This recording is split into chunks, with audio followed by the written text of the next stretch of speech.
Summary of Think and Grow Rich by Napoleon Hill. Chapter 1. Introduction. When the author was still a boy, Andrew Kenridge shared a secret to him. It was the same secret of 500 wealthy men to achieve their fortune. Napoleon Hill researched for 20 years.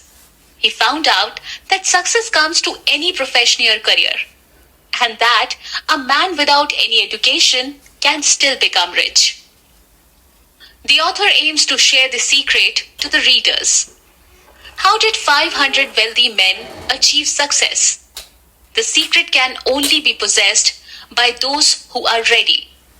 Those who applied the secret found their ways to riches. But this must be done with efforts.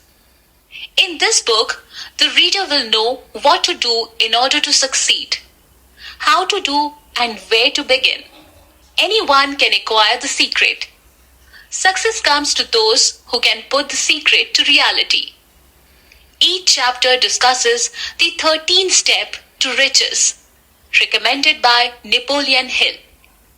They can be followed by anyone towards individual achievement.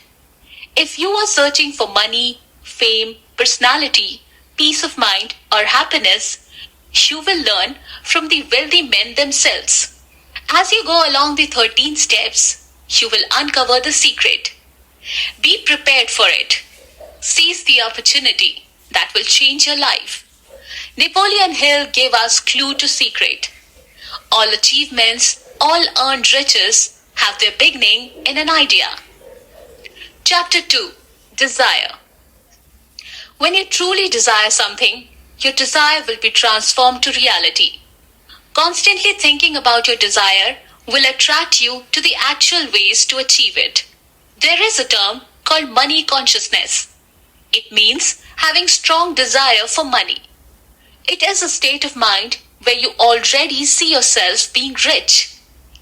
If you become money conscious, you will achieve financial success. Here are 6 guaranteed steps to money consciousness. First is to determine the exact amount of money that you want to acquire. It isn't enough to say you want a lot of money. You must envision the exact amount to turn it into reality.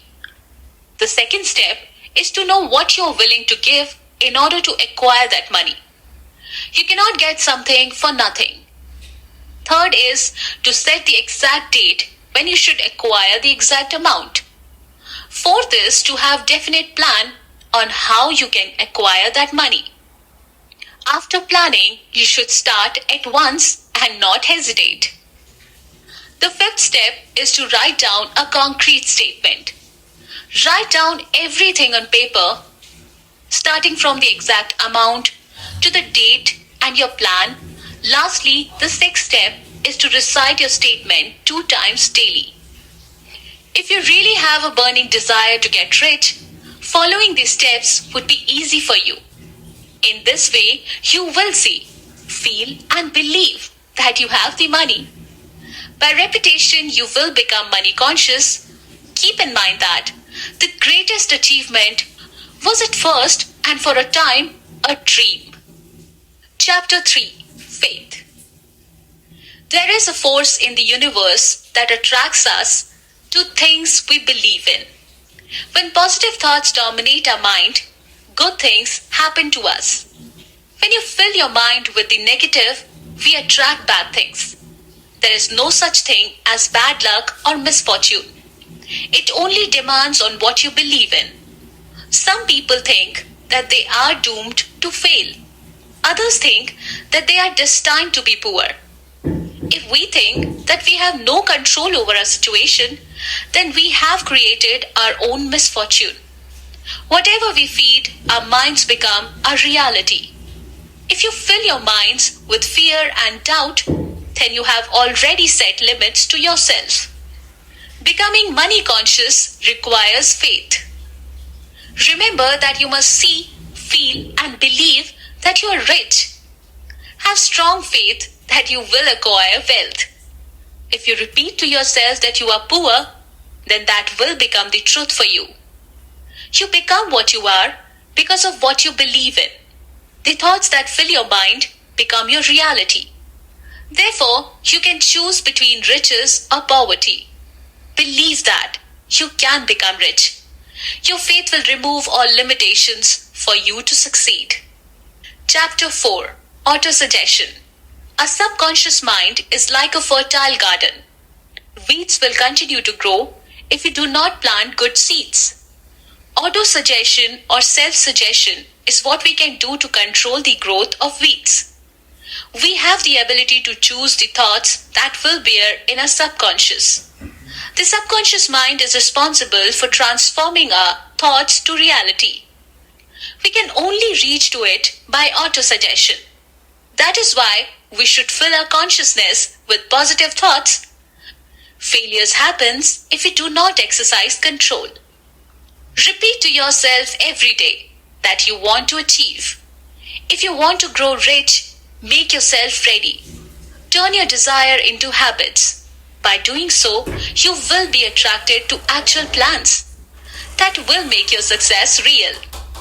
See yourself already possessing the money or success. The plan to reach your goal is already in your subconscious. Practice autosuggestions so the plan will dawn on you. Don't be discouraged.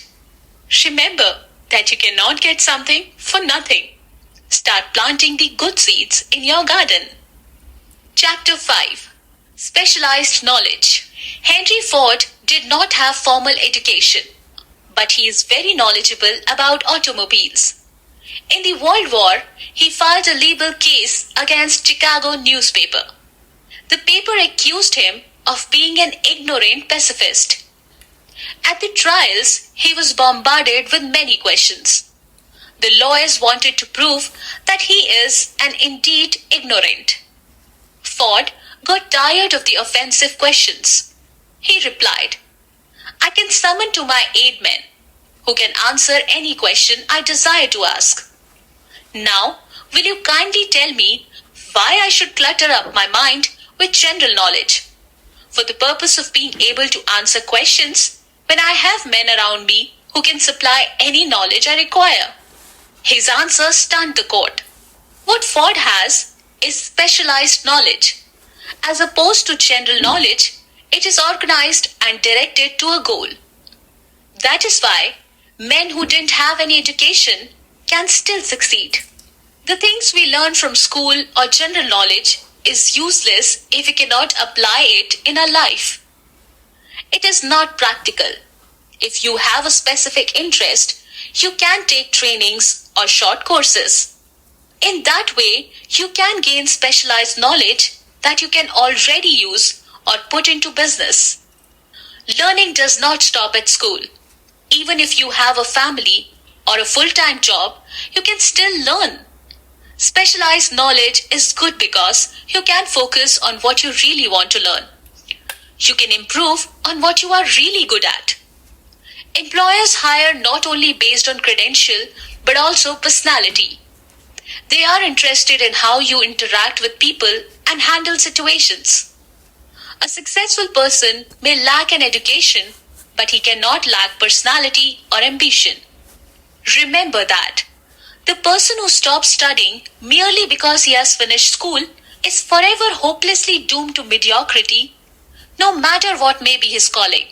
The way of success is the way of continuous pursuit of knowledge. Chapter 6. Imagination. A long time ago, there is an old country doctor who visited a drugstore. He told the young clerk about his old cattle and wooden pedal. The young clerk bought the cattle and pedal for $500. The amount was all of his savings. The old doctor gave the young clerk a small piece of paper. There was a magic formula written on it. The old doctor was happy to leave with $500. He can pay his debt and enjoy his freedom. The kettle, pedal, and piece of paper had no value to him. The new clerk invested his life savings on his new possessions. He began to mix the ingredients in the magic formula. What flowed in the old cattle is actually gold. The old cattle has employed millions of people. It prospered the sugar industry. It turned the small city in the south to a business capital. The old cattle reach people across the world. The mixture in the old cattle is Coca-Cola. The young clerk is Asa Candler. But the secret to Coca-Cola's success is not the piece of paper. It is in Asa Candler's imagination. Desire needs imagination so that it can be turned into reality. The obstacles that keep you from succeeding are only in your mind. Use your imagination. Coca-Cola began with an idea. Everything we have today, like gadgets or social media, came from an idea. Many people wait for the big break in their life, but success is not about luck. An idea must survive criticism, defeat, disappointment, and discouragement. It must be partnered with desire, purpose, determination, and persistence. You must give life to your idea. Then it will be strong enough against any challenges. Chapter 7. Organized Planning. In order to succeed, one must have a definite plan. Surround yourself with people who will help you devise and carry out your plan. Remember that no man is an island. It is natural to give people compensation or benefits in exchange for their cooperation. Meet the group as often as you can to make sure that the plan will be effective. To prevent failure, maintain a good working relationship within the group. No one person can possess all the knowledge, experience, and ability to achieve success. The cooperation and perfect harmony with others is needed. Before carrying out the plan, it must be approved by all members. If the first plan fails, devise another. If the plan fails again, do not give up until you find the one that works. Keep in mind that it took Thomas Edison 10,000 tries before he has created the perfect light bulb. He had to fail repeatedly to become the great inventor that he is. A quitter never wins, and a winner never quits. Those who quit lack the persistence to try again after failing, but the winners move to a new plan. They keep on creating a new until the plan succeeds. Failure only means that there is something wrong in your plan, and you must change it. If Thomas Edison had to quit after his first failure, we might not have known him as we do today. Think of the failure you have had. What could you have done better? Form a new plan and keep planning to succeed. Chapter 8. Decision. The Model T of Ford Motors was once dubbed and the world's ugliest car. The advisors of Henry Ford told him to change the car's design, but Ford was firm on his decision to keep manufacturing Model T. He changed the car's design eventually, but before doing so, Model T has already gained him a huge fortune. Henry Ford was known to make firm and quick decisions. It is one of the outstanding traits of successful men. Indecision only leads to poverty and failure. When you make decisions quickly, they can already be put into action. To procrastinate or delay will only cost you money and opportunity. Ford did not listen to people who told him about the quality of Model T. That is because he had his own disposition. He trusted his idea and stood firm in his decision. Wealthy men make decisions fast, but they change them slowly. This is because they are not easily influenced by the opinions of others. Opinions are the cheapest commodities on earth. Everyone has a flock of opinions ready to be wished upon anyone who will accept them. It will not help you to listen to what other people says. The opinions of others are often meant to discourage and ridicule. That is even if they are from close relatives or friends. Take the counsel only from your mastermind group. They are people who are in complete sympathy and harmony with your purpose. You can choose the member of your trusted group. The power of the mastermind will be discussed